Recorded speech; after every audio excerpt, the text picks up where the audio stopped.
Hey folks, it's Crazy Welder. I know I haven't posted this stuff for kind of a while. Things have been kind of getting in the way as per usual, but I figured I'd give you guys an update on the Xbox One Slim project.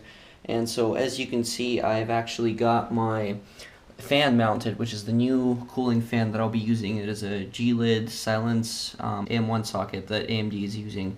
And so that'll be the fan in here now. As you can see, quite a big difference from the original stock Xbox fan. I mean, it basically takes up significantly less space. And part of the reason for that for me was because the Xbox One actually doesn't really raise the clock on its CPU while it's operating. It actually has the ability to downclock itself. Now, you definitely lose some performance that way, but I figured, there's some good fan solutions out there, and we'll see how well this cools it. If it doesn't, I will probably be moving back to the stock fan and just switching out the original Xbox fan with a slightly slimmer version, which will probably result in me having the fan sort of stick out of the case a little bit from up top, but hopefully it won't affect the look of the whole system too much. Now, as it stands currently, this is kind of my layout. I just have the hard drive sort of mounted down this way, and it works okay.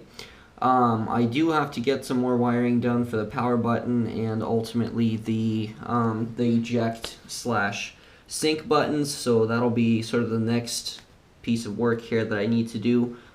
So far I've got the holes drilled out for the ports back there, so that's doing pretty good. And the cross member is still in here that came with the case, and I'm probably going to keep that there because it kind of keep things nice and tight. But so far, it's looking pretty good. Just have a couple minor things to do in here. I will probably be ditching the Blu-ray drive that comes with the Xbox One, just because I need the extra space for the wiring of all the power buttons and so on and so forth. But as you can see, if the fan for the original, or the heatsink for the original fan, is about this big, and you compare it to where the Xbox is, these are about the same height, and the fan and heatsink are actually going to be something that's not a problem here because they're not nearly as tall.